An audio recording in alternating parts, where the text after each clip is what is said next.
This is The Red Line, where we interview three geopolitical experts on one big issue shaping the news both here and overseas. And I'm your host, Michael Hilliard. It's now been 2 months since Prabowo Subianto, the man who's been Indonesia's defense minister since 2019, won the election in Indonesia, taking in over 96 million votes. Now, as defense minister, Prabowo had been a loud advocate for the military, actively pushing for increases to defense spending, the modernisation of the Indonesian armed forces, as well as the overhaul of concepts and ideas that had been fundamental to the Indonesian military for a long time. Hoping to move the Indonesian military beyond its decades as mostly an internal police force to become a force that could one day project power right into the South China Sea, all of which lay right there on Indonesia's doorstep. It's during this next term that Indonesia will find itself standing at a whole series of crossroads, deciding whether to remain neutral, or lean toward the US, or even lean toward China, to decide whether to continue to adopt a policy of diversified procurements, or to begin to start to streamline the military and actually build something that functions to purpose, as well as probably the most crucial crossroad, answering the question, what is the main purpose of the Indonesian military going forward? As Prabowo will have to decide very quickly whether the Indonesian military will continue to operate as a mostly inwardly focused force, or whether Indonesia can carry out that change and boost Indonesia into taking up its role as a serious military power within Southeast Asia. But will Prabowo do it? Will the rest of the Indonesian economy actually allow it? And are outside powers likely to get involved to stop it? Well, those are just some of the questions we're going to be answering here today.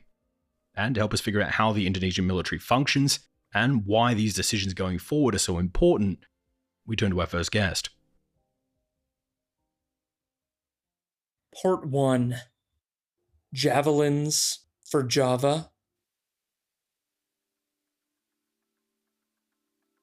You have to go back into history to understand the sense of vulnerability as an archipelagic nation that sought to avoid being too closely identified with one or other camp in the Cold War. And the Bandung Declaration of the mid-1950s speaks to that sense of Indonesian desire for what they call free and active foreign policy, which is not tied down to one camp, be it the First World or the Second World, but the non-aligned world. John Blaxland is the director of the ANU North America Liaison Office and a professor of international security and intelligence studies in the Strategic and Defence Studies Centre. Prior to that, John was also the former Chief Intelligence Staff Officer at the Australian HQ Joint Operations Command, as well as the nation's defence attaché to Thailand and Myanmar, with his expertise being the Indonesian military. So we're thrilled to have him on the program today. Throughout history, they have led one way or the other. Under Sukarno, the first president, they led more towards the communist camp, being aligned to a certain extent with China and with the Soviet Union. And then after the 65 coup, more aligned with the United States, but never formally aligned with the United States. Now, for those of you who know absolutely nothing about Indonesia, we actually have an entire episode and short animated video going through the history of the country available on our channel elsewhere. So if you want to get further down the weeds into that, you can always pause this video and go check that one out. But for those of you here already, let's just quickly go through some of the dot points of the country's history. In short, Indonesia is an incredibly unique nation full of different religions, groups, and languages. And in addition to sitting in one of the most key geographic spots anywhere on the planet, it's also a massively huge nation, not only in people, having a population of nearly 290 million, but also in size, as it's an archipelago with over 17,000 islands that area-wise, if you were to place the northwest corner of the country in London, the southeast corner would reach all the way to Kabul in Afghanistan. Just to give you an idea of how huge this nation is that a single government has to rule over. Now, to just set out the history really quickly, when the nation was taken over by the Dutch in the 1600s, they managed to rule over these borders mostly by brute force, largely centralizing their rule from Batavia, what's now called Jakarta, the current capital, with Batavia being based on the northwest edges of Java, the main island of Indonesia, with Java home to around 140 million of the 290 million inhabitants of the country. So we can already see one of the problems here, that whilst Indonesia is absolutely massive, almost half the population lives on the island of Java. But the Dutch East Indies would be mostly conquered by the Japanese during World War II, So when Japan would lose, a lot of the Indonesians took it upon themselves to declare their independence. And by doing so, the Indonesian forces would end up in a short war with the Dutch and the UK before effectively the US told them to back off and the country would truly move into ruling themselves. Now, the leader of that country and the man who ruled the newly created Indonesia from 1945 to 1967 was the man named Sukarno. Now, Sukarno was given the unenviable task of trying to bring together all of these islands and interests to create a new national identity, making some very tough decisions in those early days of the Indonesian Republic. Sukarno would end up making a whole series of very difficult choices, such as instead of adopting the Javanese language for the country, he would instead implement Bahasa Indonesia as the language of the country, a language far closer to Malaysian than it was to Javanese, with all of this being done as a way to try and make sure the outer islands were still included in the national identity. He also went about trying to govern the country, balancing power between the Muslim factions, the military forces who'd gained their prominence fighting the Dutch, and the communist factions which became increasingly powerful. Then we got to 1965, and there was an incredibly poorly organised coup against Sukarno, with the coup either being organised by the communists or the CIA, depending on who you want to ask. To which the Indonesian military, seeing an opportunity and being taken over by a man named Suharto, would then declare their allegiance to Sukarno, swear to protect him, and eliminate the communist forces that had helped to carry out the coup. With all this eventuating in somewhere between 500,000 and 1 million communists being killed in the country, quite a lot of which were killed merely on the suspicion of the fact that they were Chinese. Now, once the communist bloc had been mostly weakened, Suharto would then turn on the man he swore to protect and place Sukarno under house arrest, where he would stay until his death, with Suharto then placing himself as the president of the country, ruling from 1968 all the way up to 1998, during which time the military became increasingly powerful and embedded within a lot of Indonesia's institutions. And again, we cover this in far more detail in our previous Indonesia episode, but Sukarno's policy is somewhat difficult to pin down, as whilst he would rule Indonesia for 30 years, he would simultaneously be a major member of the non-aligned movement, whilst also being a staunch anti-communist working very closely with the US, UK, and Australian militaries. And why we bring this up is that during that 30 years, Sukarno would build the majority of the military structures and doctrines that we see within the Indonesian military today, with Sukarno claiming at all times that the military's first and most important role was to keep the Indonesian state together, even by force if necessary. However, Sukarno was forced out in 1998, so the question I'll pose to you here is how much is that central principle of trying to keep the nation together at all costs still the guiding factor within Indonesia's politics? So it's interesting. Indonesia is held together politically and economically by capitalising on, ironically enough, on the Dutch legacy, because it's the Dutch that actually pulled together the various people groups, many different religions, languages, ethnicities, demographics and economic circumstances, that after independence were bound together politically through the use of the Pancasila, the 5 principles, and of course the use of Bahasa Indonesia. Rather than Javanese language, they used Malay language as the basis for common parlance, the lingua franca, if you like. It would de-emphasize the centrality of political control of the Javanese from Java and provide a top-level commonality that was not exclusive to the main, most populated island, the dominant political and economic island of Java. And it's that context that's provided the ability for Jakarta, which is in Java, to govern the disparate parts of the archipelago.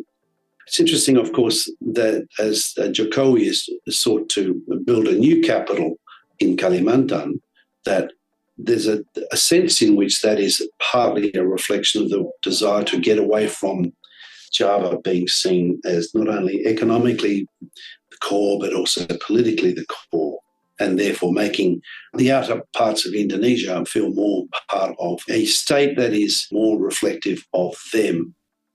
So we'll unpack the relationship between the US and Indonesia a bit more later, but for now, can you give us a bit more of an understanding on the other big player in this story? How would you sum up the historical relationship between China and Indonesia? So it's interesting to reflect on the economic and the security dynamics at work. The economic dynamics are most patently manifest in the whoosh train, the Jakarta to Bandung high-speed rail, which is touted as the first stage of the significant additional investment from China into Indonesian infrastructure. And that is shaping Indonesia's approach to international affairs. And then on the security front, there's considerable disgruntlement about the Chinese assertiveness over its claims in the South China Sea, which impinge on Indonesia's exclusive economic zone that springs from its territories around the Natuna Islands. So I know this is a dynamic that we see in other parts of the continent as well, that whilst China is by far the largest trading partner of Indonesia, when you actually do polling of the average Indonesian about their opinion on China, you do get a somewhat mixed opinion, with around 36% holding positive views and around 37% holding negative views. But how accurate do you think that assessment is of the Indonesian population's feelings towards China? So I think, like in any society, there's a wide variety of views.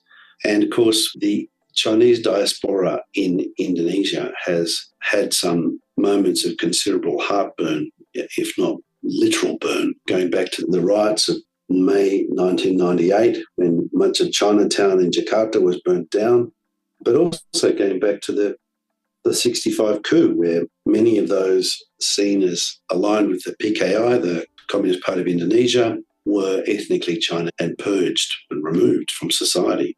But like in many other places across Southeast Asia and beyond, local Chinese entrepreneurs are actually remain foundational to the economic vibrancy of many of the sub-economies or the little communities in the varying parts of the archipelago and the outlying islands, as well as in the core. So there's mixed feelings there, and it's manifested in the way Indonesia struggles to reconcile its approach to China over security and economic affairs, as I said, reflected over the Natuna Islands dispute and the Jakarta-Bandung bush train. So let's unpack some of these security affairs of the country here for a minute. Now, with Indonesia having such a large population, it's not completely surprising that it also has a very large conventional military, with around 400,000 personnel within the armed forces and around another 300,000 personnel within the paramilitary forces, all of which we'll unpack in a bit more detail later on. But those numbers would place Indonesia, by just pure numbers wise, in the 14th largest military anywhere in the world, above France, above Turkey, above Iran, and even above Israel. But when we move to military budgets, it is a completely different story that we see, with Indonesia actually down around the 27th for military spending, putting it below Algeria, Colombia, and even Singapore. In fact, if we then look at percentage of GDP spent on defense, Indonesia spends just less or just more than about 1% of its GDP on defense, depending on the year, putting it again right toward the back of the pack compared to a lot of these other guys. But now with incoming President Prabowo Subianto, who was the defense minister of the outgoing president, Joko Widodo, he's talked about raising the Indonesian military budget and undergoing some pretty wide-reaching modernization programs. So coming into the role as president, but also having a background as the defense minister of the country in this upcoming term he has, how much emphasis do you think he'll end up placing on the military when he takes over control in October? I suspect Prabowo will be more hands-on and more actively involved in understanding and being across and perhaps being involved in decisions affecting TNI, the Tentara Nasional Indonesia, the Indonesian National Military, because that's his comfort zone, that's his home base, if you like. And last time round, defence expenditure in Indonesia never went much above 1% of GDP, which in the grand scheme of things is pretty small. And of course, this is really worthwhile bearing in mind when you think about what you can get for 1% of GDP from a country like Indonesia. You only talk about $9 billion US in expenditure on the military. That doesn't buy you very much. And when we think about what the future might look like, where Indonesia may well face more pressure over its exclusive economic zone and around the Natuna Islands, Indonesia is not well placed to push back very hard on Chinese assertiveness in that space, simply because China is much more advanced in terms of its mastery of those 5 domains, the air, sea, land, space, and cyber. So the other odd factor here in Indonesia is its somewhat odd procurement strategy. You see, now usually if a country wants to operate on a lower budget, they may do things like buy the majority of their equipment from one country. For example, someone like Belarus will often buy will often find it cheaper to get everything they need pretty much from Russia, as that way all of the equipment they have has the same calibers, saves on shipping, has the same ammo boxes, often the same software, and usually interlinks much better with one another. So by purchasing everything you need from the one country, you do tend to save a bit of money, depending on who the country is and what you're trying to buy. But pursuing that strategy also leaves you open to having that country cut off your arms supply and you having nothing overnight, which is also a bit problematic. So most countries do tend to have the majority of their arms come from one or two countries, and then they buy bits and pieces from other places. And now, whilst I understand not wanting to ever be too reliant on any one nation, Indonesia has kind of taken that aversion to reliance on any one to the absolute extreme. As when we take a look at the equipment currently in use by the Indonesian military, we find equipment from Germany, the UK, Netherlands, France, Turkey, Belgium, Italy, Czechia, Russia, Austria and Australia, South Korea, China, the US, South Africa, Thailand, Ukraine, the USSR, Spain, Brazil, Canada, Israel, Norway, Switzerland, Yugoslavia and East Germany, Slovakia, Japan, Serbia, Brunei, Singapore, New Zealand, Sweden, and also some domestically produced stuff. Now, outside of Indonesia just attempting to be incredibly passive-aggressive toward the Pakistani arms industry, why would they choose to spread out their procurement across so many other countries? So I think it's worth bearing in mind Indonesia is not at war with anybody and is studiously seeking to avoid being at war with anybody. And to do that, it requires all sort of multiple fronts of engagement, including through military exchanges, military contacts and exercises, collaborative ventures. Indonesia has been quite transactional about its approach to military procurement. It's tended to buy small batches of aircraft that prove problematic, and not just aircraft, but ships and military equipment as well. That is in fairly small batches, that is hard to keep maintained and resupplied and operationally effective for long periods of time. So it's problematic. The approach they've taken reflects a trend in other Southeast Asian countries too, that there is insufficient transparency in the ways in which these transactions take place.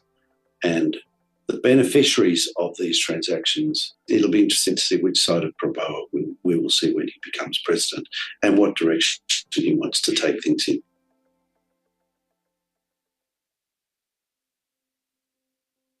So we have a military here with large numbers of personnel spread right across a country that stretches the same distance as London to Kabul, whilst also trying to spend only just a smidge over 1% of their GDP on defense. And then to make matters more complicated, they then try and spend that 1% over a whole lot of different vendors, each with different quality control, manuals, storages, and sometimes even calibers, loaders, software, or even operating procedures. The Indonesian military is one of the most confusing on-paper forces I think I've ever seen. So why is it designed in this way? Do they plan on actually making changes to these problems? Or is there more to this story than what I can just read here on the paper? Well, to answer that, we turn to a second guest. Part 2. The Armored Archipelago.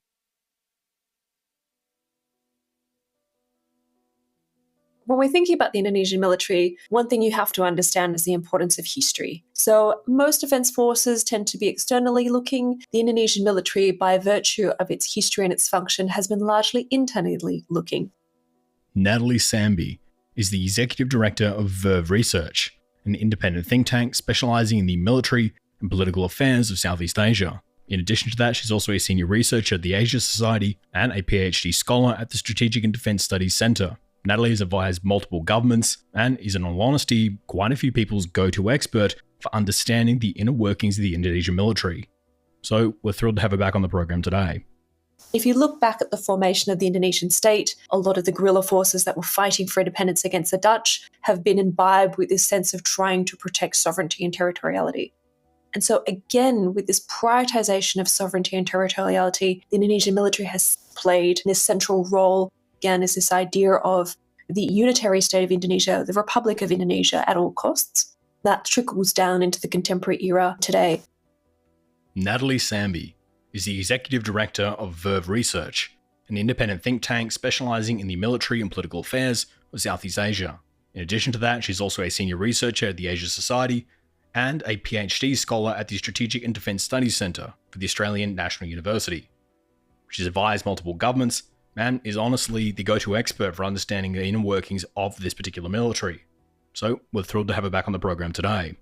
While it is a relatively stable, it's not something that the military or the government takes for granted. We still have a hugely diverse country where you have a lot of tensions between communities that won't necessarily spill over into conflict and separatism, but the very threat of that necessitates that the military maintain a physical presence throughout the archipelago. Now, the other thing to remember is that because Indonesia is an archipelago that is often subject to natural disasters and humanitarian crises internally, that the military serves its role as a first responder. So again, it's not just a defense role that the military plays, it's this idea of helping the community, dealing with crises, rescuing people, helping build back infrastructure. Now, even though the Indonesian military has for decades now been pretty inwardly focused, lacking any real long-range air or naval capabilities, as well as operating relatively few tanks, and mostly prioritizing the ability to curb protests and uprisings. But today, and probably the main reason we're having this conversation, is that a lot of that seems to be slowly changing, with Jakarta now having purchased quite a number of high-end items that would usually be associated with much more power projection. These items including things like F-16s from the United States, Su-27s and Su-30s from the Russians, as well as reportedly a brand new order of 42 French Rafales, with the Rafales having an operational distance which allows the Indonesians to engage enemy forces as far away as the Spratly Islands. And on top of that, chuck in some of the new improved anti-air equipment the Indonesians have just bought, the new frigate programs they have underway, and the South Korean submarine program they're undertaking. And this seems to be a very different military from what we've seen over the last few decades. One that is moving from a very inwardly focused coastal force to soon possibly becoming a real regional player here. So why do you think the Indonesians are putting so much emphasis on these modernization programs now? That's definitely a fair point. The Indonesian government has tried to rectify this in the last couple of decades. Of course, the Indonesian democratic system has only been around for about 24, 25 years. So the country has had a lot of other things to attend to. But certainly in the last 10, 15 years, there has been a prioritization of military modernization, which means particularly paying more attention to the Navy and Air Force. So that means buying platforms for the Navy in particular and for the Air Force that can reduce this distance between the islands, to improve the connectivity, to be able to move things across the archipelago. Of course, Indonesia had strategic airlift with its C-130s, being able to move people and goods, particularly during crises. The Indonesian military is thinking a lot more about force projection and certainly deterrence capacities with these high-end platforms. So the other big reform going on at the moment is actually within the Indonesian command structures, which it seems like a small change, but it actually, to me, indicates something much larger going on within the Indonesian military. Now, obviously oversimplifying it a bit here, but to quickly explain it and bring people up to speed, like most militaries in the world, Indonesia has a few main branches of the military. The Army, the Navy, the Air Force, obviously they have a Marine Command, as well as Special Forces Command, and a few other odds and ends that we probably don't have time to unpack right now. But effectively, right up until recently, Indonesia had its army divided amongst 15 regional commands, it had its Navy divided amongst 3 fleet commands, and it had its Air Force divided amongst 3 air operations commands, with also a rapid response command tacked on the end as well. Now again, oversimplifying for time here, but the Indonesian military as a whole was actually pretty segmented between the branches.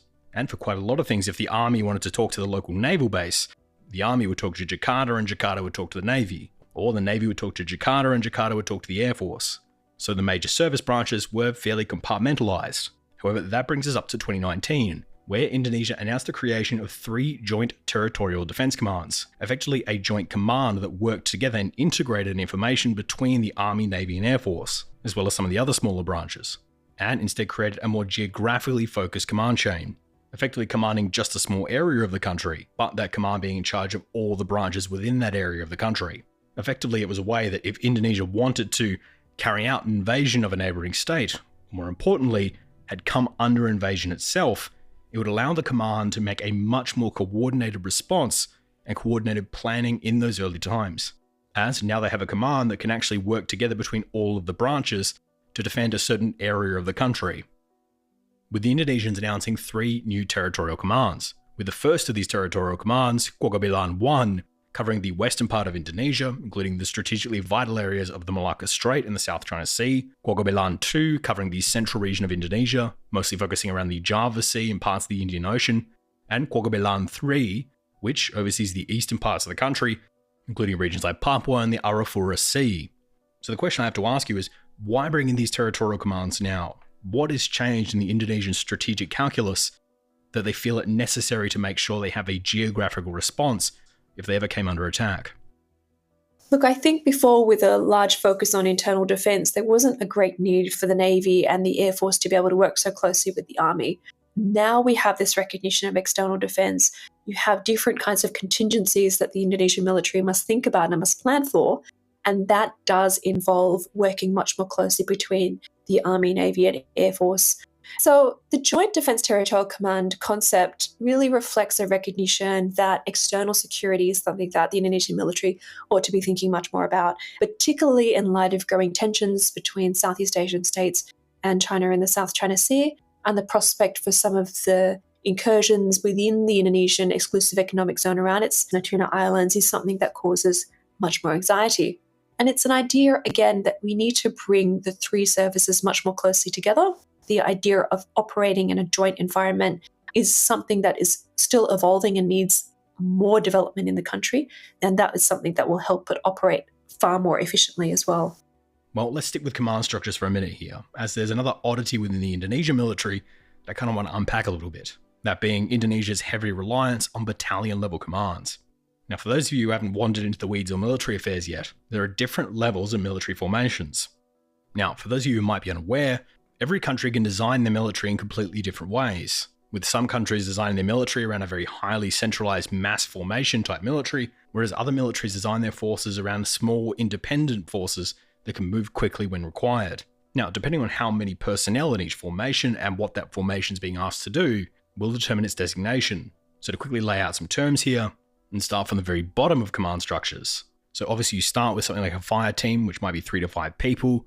You go up to a squad, which would usually be about 1 to 2 fire teams. Then you go up to a section, which would be about 2 to 3 fire teams. From there, you go up to platoons, which are usually about 3 to 5 squads, maybe with some vehicles. And from there, you go up to a company, with a company usually having about 2 to 5 platoons. And then from company, you go up to battalion, with battalions having around 2 to 6 companies, or possibly a battery as well. With battalion commands usually being somewhere between about 60 to 250 personnel, depending on the military, but coming with its own HQ and being somewhat self-sufficient. From a battalion, we go up to a regiment, which usually has about 3 to 5 battalions in it, but is also regularly not self-sufficient.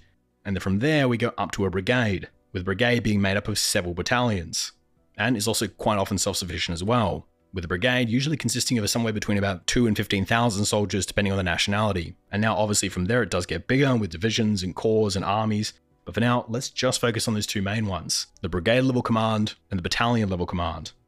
When you look at most militaries that have large amounts of personnel, or heavily rely on conscripts, militaries like Russia for instance, those guys tend to favour brigade level commands for self-sufficient deployments, whereas Indonesia really focuses on the battalion level commands, choosing a military that's full of these very small but quite independent force structures. So with Indonesia having this massive manpower military, why do they prioritize these very small scale units?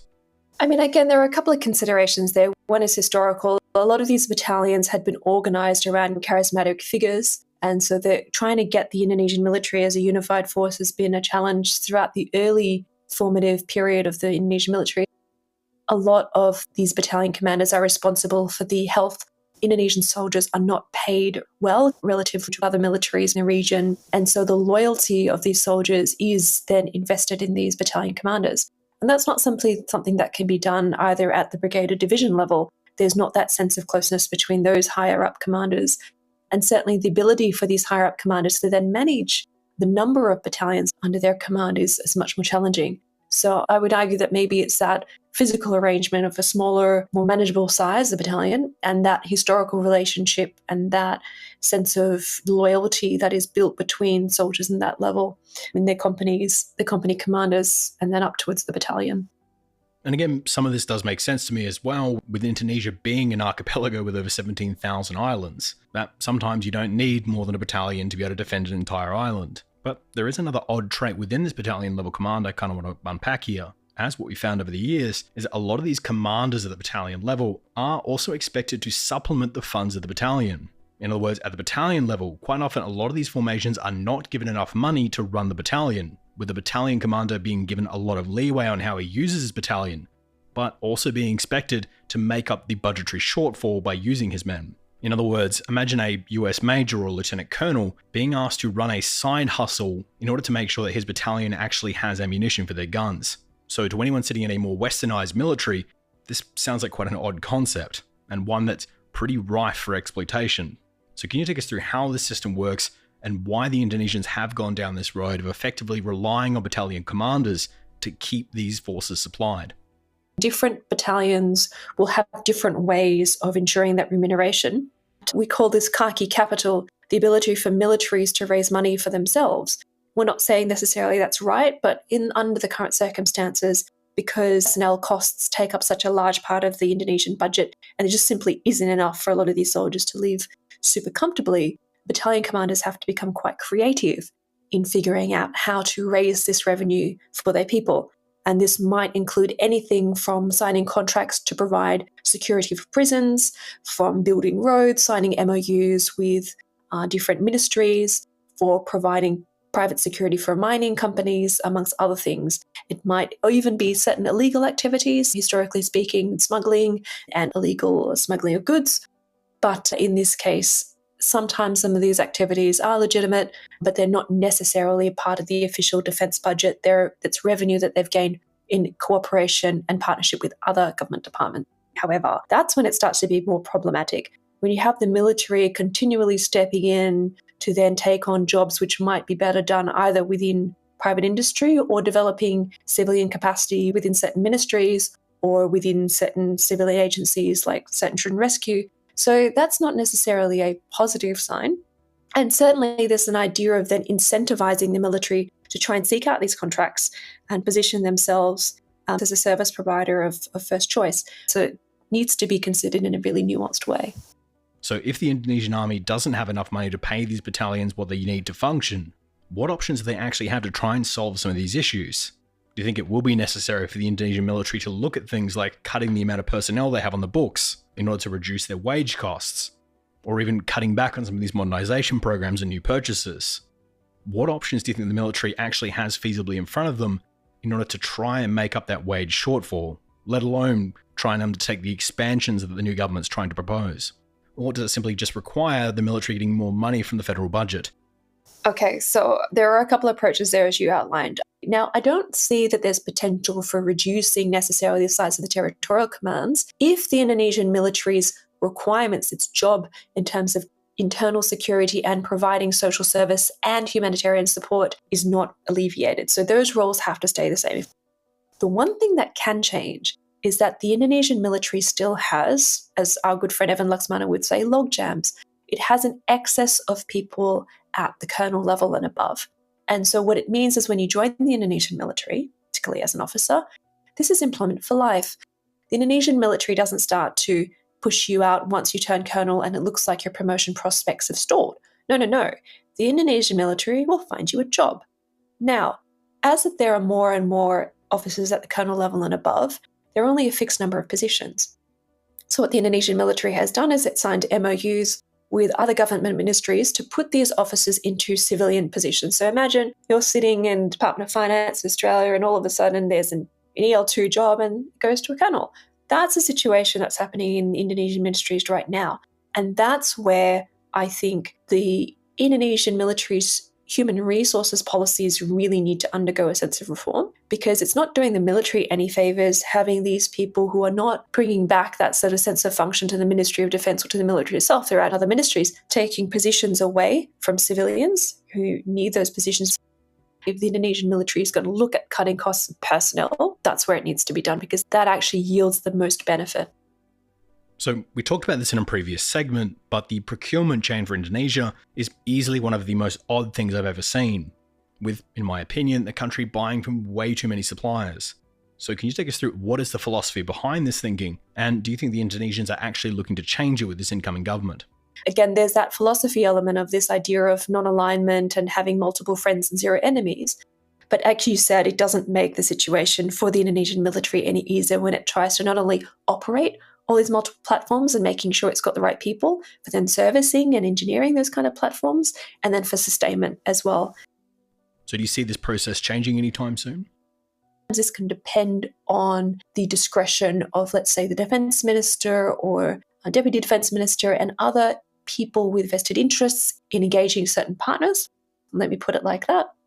And with that in mind, it really does bring us to the giant crux underlying most of this conversation, the pressure being placed on Jakarta by Washington and Beijing. And for Indonesia in particular, they've been placed in a pretty odd, tight spot. As on one hand, the relationship between Jakarta and Beijing has been increasingly close over the last few years, with the incoming president even travelling to China very soon after he'd won the election, announcing right after the visit that there would be a resumption of joint military exercises being conducted between the militaries of Indonesia and China. And a lot of this makes sense. China is the largest trading partner of Indonesia, and quite a number of the larger Indonesian businesses are also run by Chinese expats. And for China, taking Indonesia seriously is also very important, as not only do 60% of China's trade outflows, as well as 70% of China's LNG end up being transported through Indonesian waters, but whether Indonesia is an ally or neutral or an enemy will have an absolutely massive impact on any future wars in Taiwan or the South China Sea.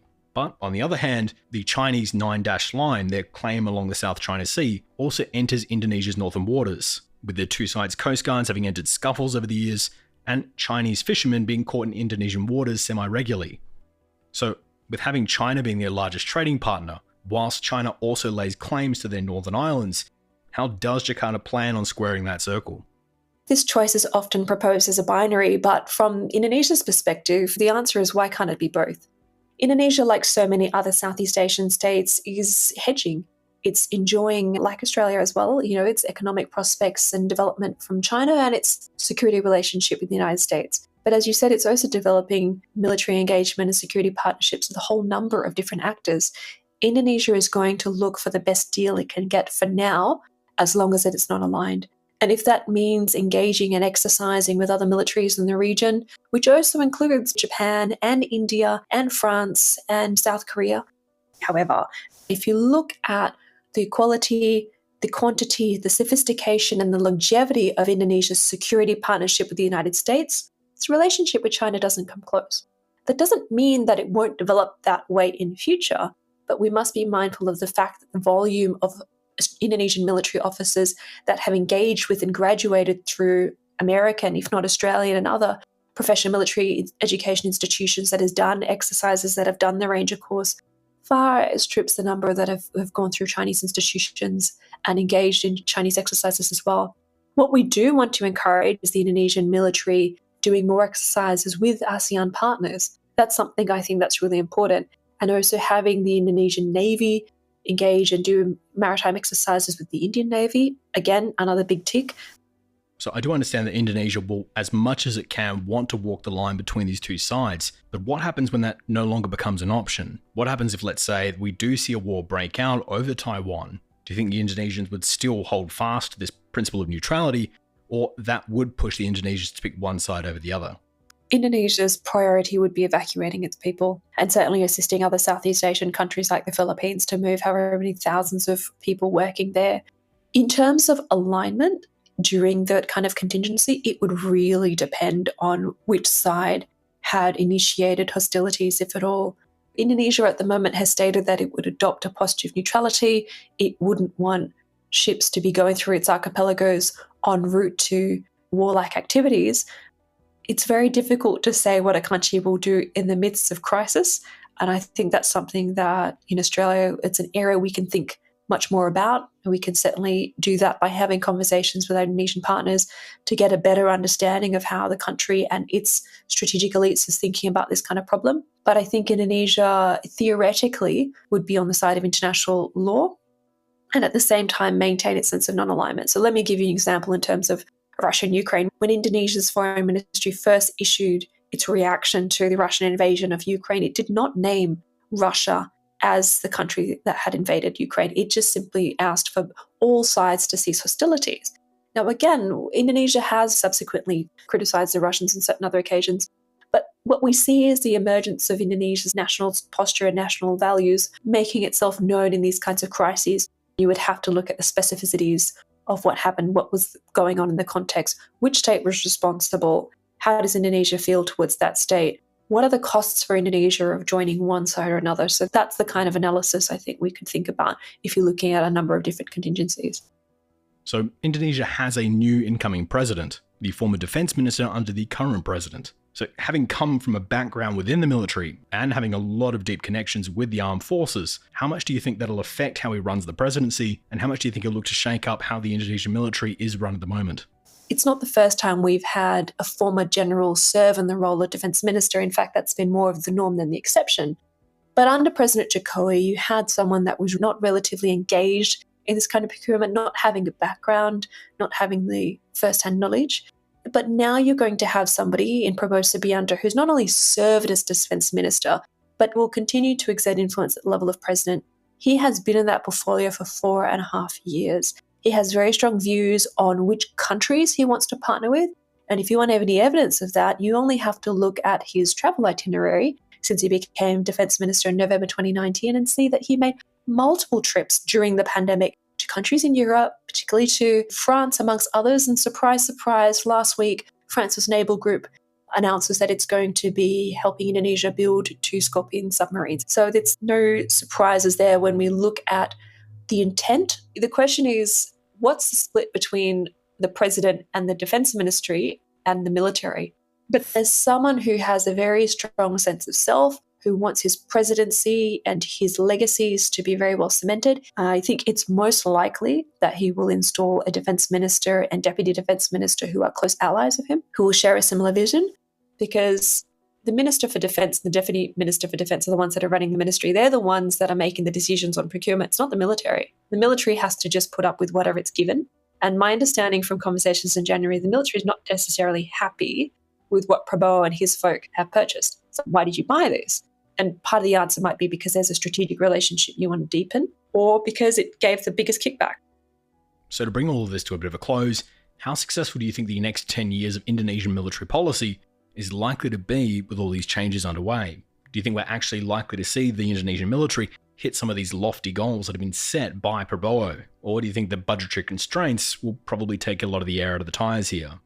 The way in which the Indonesian military will evolve over the next decade will be fascinating if it can actually get into place a lot of its modernisation.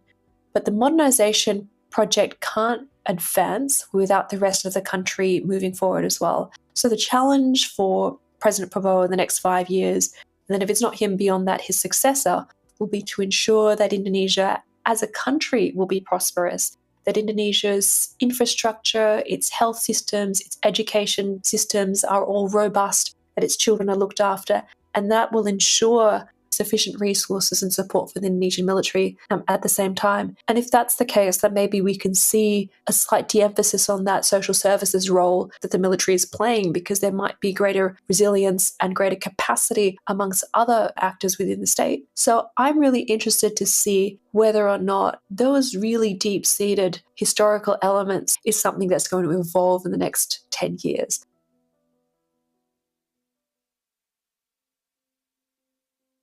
So what comes next for Indonesia as they enter this period of dramatic change, trying to modernise an armed forces in the midst of a pivotal moment where the country's primary economic partner and the country's primary military partner appear to be steaming toward conflict with one another, a lose-lose situation for Indonesia. So how does Indonesia plan to enter this new period with that fundamental problem hanging above their head? And now that Prabowo is leaving the defence ministry into the top job, will he change and attempt to balance his views between civilian and military ones? Or will he continue to preference the military sector over the civilian one? Well, to answer that, we turn to our final guest. Part 3. Deciding which fire to fight. The Indonesian military and its build-up actually centers around the much broader national security perceptions. If you look at successive series of the Indonesian Defense White Paper, they basically confront a host of security challenges. Colin Coe, is a senior fellow at the Institute of Defense and Strategic Studies at the S. Rajaratnam School of International Studies, whose research specializes in the naval affairs of the Indo-Pacific. On top of all this, Colin has gone on to publish several op-eds, policies, and academic journals, as well as go on to teach for the Singaporean Armed Forces Professional Military Education and Training courses. So we're thrilled to have him on the program today. Ever since the wave of reformacy back in the late 1990s into the early 2000s, we have seen attempts to try to professionalize the Indonesian military, but the overall defense posture hasn't really changed. It has been revolving mainly around what we tend to see as domestic security challenges. And by domestic security, we are referring to a host of what we call non-traditional challenges. For example, developmental issues, social-economic inequality, and underdevelopment across the Indonesian archipelago, pandemic issues, and of course, what happened right now in Papua. Papua still has the Indonesian authorities having their hands full in trying to deal with that. And on top of that, of course, the Indonesians recognize the growing importance of looking externally into issues related to their territorial integrity and sovereignty. And that largely revolves around the South China Sea. Suffice it to say is that the Indonesian defense doctrine is one that is revolved around trying to acquire a whole range of capabilities to deal with a whole spectrum of security challenges, ranging mainly from non-traditional to what we call traditional security challenge. Now, obviously, we don't have enough time to go fully into West Papua with this episode, but we do have a whole entire another episode dedicated specifically to the issues going on in West Papua at the moment. So if you want to know more about that, you can check that one out. But for now, Colin, I thought I would open up the chat today by taking a look at Indonesia's defense spending, as the country currently caps their military spending at around 1% of GDP, so about $8.7 billion US dollars. Or to put it in real terms, the entire yearly budget for the Indonesian military is what the US chews through about every 4 days. Now, a lot of people will boil all of Indonesia's military problems down to this one specific issue, that they simply just aren't spending enough on the military at the moment. But how do you think Jakarta will attempt to fix this problem? Do you think they'll look at cutting spending and laying off soldiers? Do you think they'll roll back some of these programs? Or do you think they'll look at increasing the military budget by taking from elsewhere within the Indonesian budget? What options does Jakarta have to try and solve some of these funding problems? There were a few approaches that were being highlighted. Obviously, Indonesia needs to spend beyond the current cap in terms of the GDP per capita for defense. In order to raise the cap for defense, then how do you source the funding? One is to try to issue bonds. And obviously, issuing bonds is a good thing if our economy is doing well. But if you issue bonds, it also means that you have to pay for the bonds in the future. The other thing is to acquire loans, concessional loans, or other preferential loans from both public and private sectors. So that would be a way of trying to drag some capital into the Indonesian system so they could invest it somewhere. But I'm sure if they go through with that plan, there's very likely to be a push to try and invest that back into the Indonesian economy, therefore investing into the Indonesian domestic defense arms industry. Now, that's an issue we haven't talked about too much so far. So can you take us through what the state of the Indonesian domestic arms industry is and whether they could sustain what the Indonesians are currently using if they were to ramp up their efforts a bit?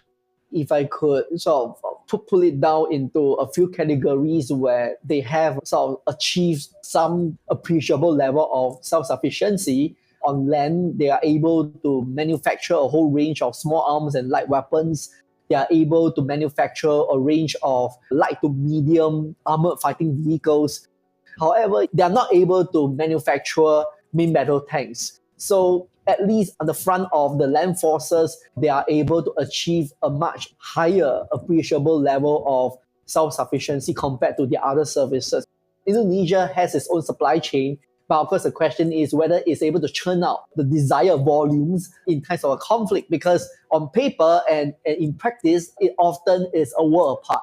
On paper, you could have this industrial capacity, but then you realize that in the conflict, the level of consumption and the rate of consumption of your ammunition in the battlefield could outstrip your industrial capacity. So that is on the land forces front. On aerospace, Indonesia isn't able to manufacture or develop its own jet fighters. it might be able to undertake some very basic upgrading and service life extension programs for its jet fighters with foreign help, but that's about it. For naval forces, that tends to be much more comprehensive compared to the aerospace industry. It's able to manufacture a whole range of coastal and inshore patrol and attack craft. It's able to manufacture large amphibious ships. It's able to build its own fleet auxiliaries. It's able to build its own corvettes under license from the Netherlands shipbuilder Damen, for example. And now it is undertaking the construction of a frigate that is much larger, and that will definitely be a plus point for the Indonesians' naval shipbuilding industry. Generally, the Indonesians have a pretty significant defense industry, but it clearly has weaknesses in some of those key areas, and that could be an issue if it's going to prosecute a protracted combat operation, because the big ticket items such as multi-role jet fighters are still pretty much reliant on foreign assistance. And for naval forces, those blue water fighting capabilities are also dependent on foreign help. So this is why I don't think the Indonesian defense industry, while it is able to fill some gaps in its current defense build-up, it is still far from sufficient in fulfilling all of Indonesia's defense needs. Now, whilst some of what's being produced will go toward the Indonesian armed forces, some of it will also go toward the Indonesian internal forces. So I think we should take a moment to unpack this all a bit and talk about Indonesia's internal forces. Now, the Indonesian internal forces is a bit of a catch-all term, from everything from the National Police Force, or the Polri, the Indonesian Coast Guard, the Bakamla, a maritime security agency, as well as the Kamra People's Security, which is effectively a sort of reserve force. Now, each of these forces is completely distinct, with unique chains of command and reporting structures, but we'll focus on the main one for the moment, being the Indonesian Polri, or National Police. Now, the Polri sit within their own command structure, separate to the military, but often do liaise with the military, particularly in moments of emergency or disasters. And much like the military, the Polri are stationed right across the entire country, but take their orders centrally from Jakarta, with the Polri then overseeing the provincial and then municipal police below them. Now, when it comes to cracking down on internal unrest, the national military as well as the Polri do afford Jakarta some particular bonuses that they like to take advantage of. One example being that the two organizations are governed by completely different sets of rules and laws, as whilst the Polri operates under civilian law and acts as a law enforcement body, the Indonesian army operates under military law, which means it's governed by a completely different set of rules and regulations when it comes to things like taxes, fundraising, and in particular, how protesters are treated during events, which Jakarta has found ways to take advantage of in the past. Now, if we look at these internal forces across that entire umbrella, as well as looking at the Indonesian reserve forces which sit under the chain of command of the military, how would you describe the operational capabilities of each of these groups?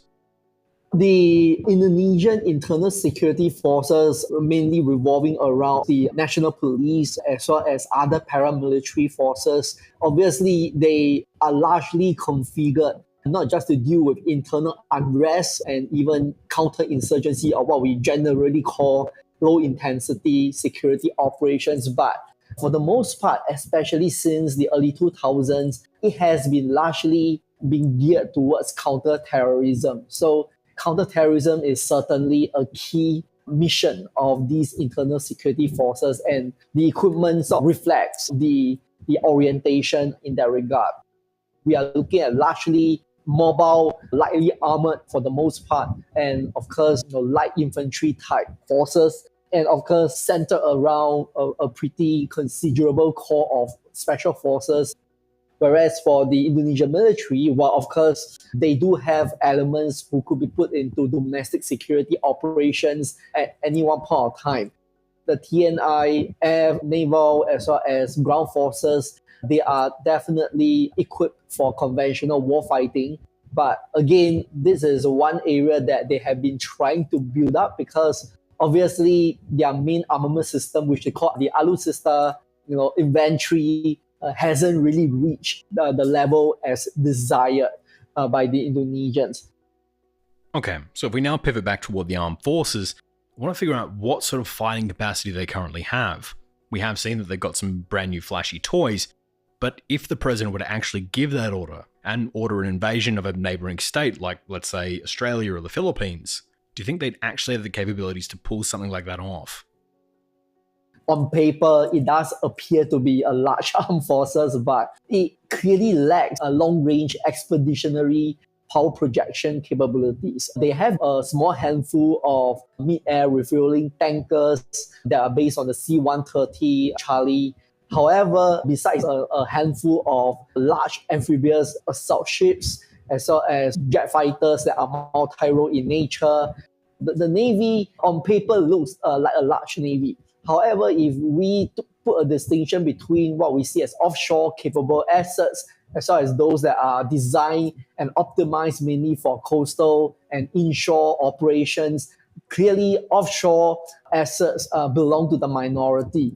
And these offshore assets usually will be very instrumental in helping to police Indonesian maritime zone up to 200 nautical mile exclusive economic zone, and even further afield into its extended continental shelf claims. And then not just that, within the Indonesian archipelago itself, according to the international maritime law, what we deem to be archipelagic waters enclosed within the archipelagic baselines, that itself already encompasses a huge expanse. These waters actually consume the bulk of the Indonesian naval capacity. And I'm not even counting the Coast Guard and other paramilitary maritime security agencies as well. So what I'm trying to argue here is that if Indonesia already has difficulty in policing its own boundaries and even effectively putting up a presence, in its own maritime zone and throughout its archipelago,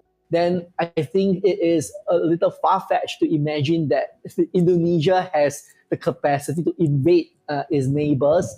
And truth to be told, the TNI itself does have issues and clear challenges, even policing its own borders. In other words, it doesn't really have the capacity to effectively police its archipelagic expanse. Okay, we know Indonesia is going to have problems projecting outwards from the archipelago, but what about defending itself? As more and more, it seems that China has interests in the South China Sea. Now, we know during Jokowi's term in power, we did see economic ties deepen between China and Indonesia, whilst at the same time, we saw that during his term, strategic ties between the two did become a little frosty at times, particularly during incidents like in 2016 and 2020, when there were open confrontations between the Chinese and Indonesian navies. Now, during that period, we did see Jokowi order some of the facilities, particularly the northern Indonesian islands that sit within the 9-dash line, beefed up, with a number of these facilities receiving additional air defences, as well as having additional personnel and defensive materials moved into the region. So do you think we'll continue to see this sort of build-up of forces across these northern islands? Or do you think with the resumption of military exercises between Jakarta and Beijing, that we're likely to see Prabowo use it as an excuse to divert funds away from that northern build-up and toward other areas of the military that probably need it? Indonesia, especially since the time when President Yudhoyono was in power, there has already been a rather concerted plan and a clear strategic intention to try to beef up Indonesia's presence in the Natuna area. That build-up has sort of continued right into the early Jokowi era. And 2 years into Jokowi's term as president, back in 2016, there was a flare-up with China of the Natuna Islands, and that actually further reinforced Jakarta's conviction to beef up its military presence in the Natuna area. So I think on that count, there is no denial that there is a long-standing interest by Indonesia to beef up its presence in the Natunas, not because it wanted to be involved in any conflict of any sort, but I believe it is also somewhat concerned about the tensions that were developing in the area, and by having a much more robust military and Coast Guard presence in the area, it serves as an insurance. And of course, those forces do come in handy on the day-to-day basis, especially when it comes to safeguarding the so-called North Natuna Sea that was declared by Jakarta back in 2017. And that was largely in response to Chinese transgressions, the Indonesian EEZ, and of course, Vietnamese illegal fishing in the area. So on that front, there is no denial that Indonesia definitely has interest. However, on the first question about the defense build-up. And just a few years back, during the time when there was COVID-19, there was a discussion about this US $125 billion defense build-up that is a multi-year program. And that led to quite a controversy in Indonesia. Because on the one hand, there is clear recognition that, yes, Indonesia does need to modernize its defenses, given that there was a whole spate of issues with the Indonesian military. And the loss of the submarine KRI Nanggala back some years ago further reinforced the need to modernize the TNI. So if I had a magic wand and I made you the Indonesian defense minister tomorrow, what would you do differently? How would you solve some of these issues? First of all, I have to be a little bit controversial here. Of course, people tend to focus on what to buy. I think the issue here is before you know what to buy, you need to have a strategy, right? You need to have a plan. If you look at the defense white papers, there's no lack of the Indonesian explanation about its threat perceptions. And it does appear that Indonesia's armed forces has to actually tackle a whole spectrum of internal to external security challenges, having to fulfill a very tall order for an armed forces that appears in terms of its size and capacity rather disproportionate to its geographical size and its whole range of issues. Second is, if I'm put in charge, I will try to use as much effort as possible to negotiate and manage the inter-service rivalries between the various services, as well as between the Indonesian military and the other agencies that are responsible for security. Because end of the day, it is really down to politics. How do you split that pie amongst the various agencies that all demand funding? And they will justify why they need to get certain things, and they will try to justify in terms of the whole range of missions and the whole range of mandates that they are supposed to cover. And then you start to realize that they do have overlapping defense and security sector. That leads to the third and final point, that's the defense procurement plan itself. There has been recognition about the need to streamline defense procurement. And I do know Indonesian defense academics who have been passionately highlighting this particular aspect. The issue here is very often it runs into long-standing bureaucratic intricacies in Indonesia, which in other words also means that even if the crisis that erupts overnight, it may not necessarily propel the Indonesians into revising the way they look at defense procurement. However, there is always this historical baggage that often underpin and influences the way they look at defense procurement, where they were subjected to arms embargo by the West, especially the US. So I think they are pretty much cognizant of the fact that they could not put all their eggs into one basket. So you'll find that they tend to reach out to a whole range of vendors and thereby get a whole diversity of defense equipment from multiple sources, and it does pose a logistical nightmare. They know the issue, they know that it's costly, but somehow their past historical experiences might have been one of the key factors in driving them to behave that way. Knowing that it's costly, knowing that it is sometimes not so logical from the practical point of view, they still have to do that because they have to give themselves some form of insurance that they will not be cut off any supply in times of conflict by any of the vendors. So what comes next for Indonesia? As the country is entering some pretty tumultuous waters here, as this new administration is now entering a situation where Indonesia's economy is increasingly leaning toward China, whilst its majority of military officers probably have closer ties to the United States and Australia, or whilst the actual population of the country has their opinions very much split on how China should be dealt with. And it's under this cloud that Prabowo is set to try and undertake one of the most ambitious military modernization programs seen any time in the country's history, attempting to thread that needle between the military budget already being not enough to run what they needed to do, whilst at the same time knowing climate change is only going to make their reliance on the army and their internal forces to help during disaster relief, as well as rebuild operations.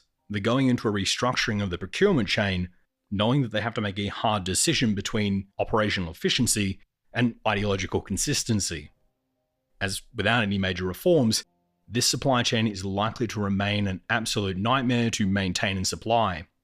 As unlike US or Russia-reliant nations, who in tough times can often cannibalize older machines to keep the new ones functional, or even just save money by ordering in bulk, the Indonesian military currently just has teeny tiny amounts of just random parts of equipment, removing the ability to cannibalize and making any ordering of parts and equipment almost always very small, quite expensive orders, meaning that the Indonesian military really has no easy foundation to build this great military modernization upon. So, with all these problems, how are they planning to address these issues? As much as we've been talking about it all this time, and it seems to be front and center on the Indonesian agenda at the moment, in all honesty, it kind of feels like a secondary thought. You see, as we pointed out earlier on, Indonesia's military will really only grow as the Indonesian budget grows with it. And the military will probably only get the funding it needs if the economy is doing well, which to do so is actually going to require a number of basic issues be fixed within the country. However, just to give you an example of the key issues facing Indonesia here, we just have to take a look at Indonesia's internal logistics. Now, within these 17,000 islands, depending on where you are, can either be an incredibly overcrowded metropolis or, frankly, an area that barely has running water or power, with most islands in the archipelago designed around functioning somewhat self-sufficiently. But this has only come about because of the archipelago's lack of internal transportation and logistical infrastructure. As an example, if I'm sitting on a rural island like Wawabori and I mail a package, I would be able to have that package reach somewhere like Chicago, London, or Moscow long before it can be sorted and then shipped back towards the outer islands. For Indonesia, the further you go out from the major cities, the more some of these problems start appearing. And again, that is just one basic issue that makes it difficult for even the internal forces to operate within their own country, let alone try and project outwards into the Indian Ocean or the South China Sea. Indonesia's a huge archipelago, with some provinces that the state feels very comfortable with, and others like Aceh or West Papua that have already caused a lot of worries to the military command. Prabowo is now stepping into a role where he has to attempt to govern 290 million people across 17,000 islands. And when it comes to issues like these are primary issues, and probably top of the list of things to do for the armed forces, as they attempt to try and hold down control over their entire archipelago with a growing population and an increasingly intensifying neighborhood with a budget that already doesn't cover what it's doing at the moment. That is the nearly Sisyphean task that the Indonesian military is being asked to undertake. So for now, as much as people are talking about Indonesia's modernization program, there's still quite a lot to achieve within its own borders, long before it can ever feasibly think about taking on even more headaches on top of that.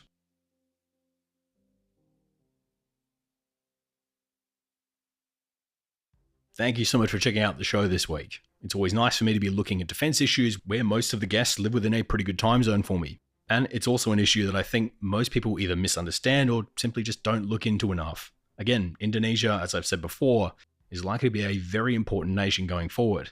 In fact, it's something we've covered not only on this channel, but also on our sister channel, Context Matters, if you're interested, where we debunked the Chinese invasion plans for Australia that were rife around the news for a while, and looked at Indonesia's role within that theoretical scenario. So if you're interested in that, you can check out our sister channel, Context Matters. Otherwise, if you want to stay up to date the next time the Red Line drops a video, then you can find all of our links and info on Twitter, Reddit, Blue Sky, Mastodon, Threads, Instagram, Facebook, Discord, and TikTok on the handle @TheRedLinePod. Or if you're keen to follow me on Twitter, I'm on the handle @MikeHilliardOz. Oz is in Australia. This show can only function with the support of our amazing Patreons, who donate a small amount of money each month to help keep myself and the team keep the show going. And speaking of our amazing Patreons, this week I'd like to thank Charles Scholl, Michael McLendon, Stephanie Parody, and Travis, who are the latest patrons to sign up or increase their donations at the time of recording. This show is only possible with the support of listeners like these guys, and from everyone here at the show, we cannot thank them enough. So if you feel you have a couple of dollars you could spare, and you want special access to content like our recent workshop, unpacking Russia's modern-day invasion plans and how a Russian invasion of NATO territory would look in 2024, or even our recent workshop looking at the Chinese war plans for Taiwan, you can sign up to our Patreon today by clicking the links in the description. But for now, this episode on the Indonesian military is all thanks to you guys.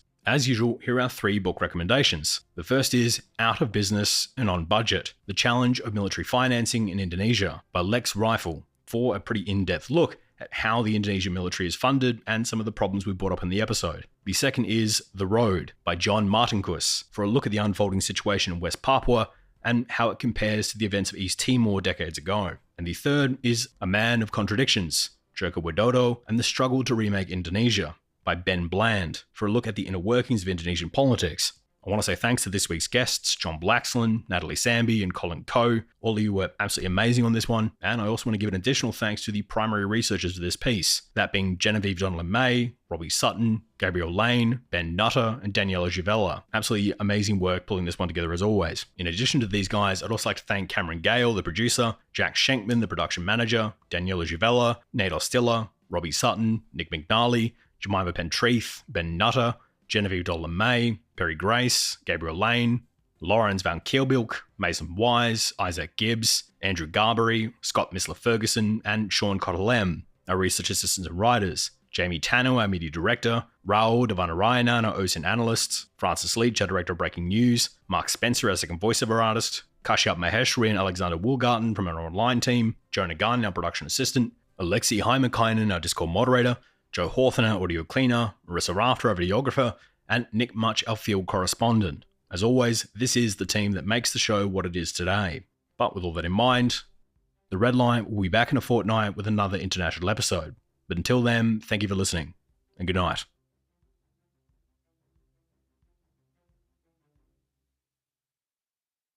The views and opinions expressed in this episode are solely those of Michael, our guests, and the Red Line podcast.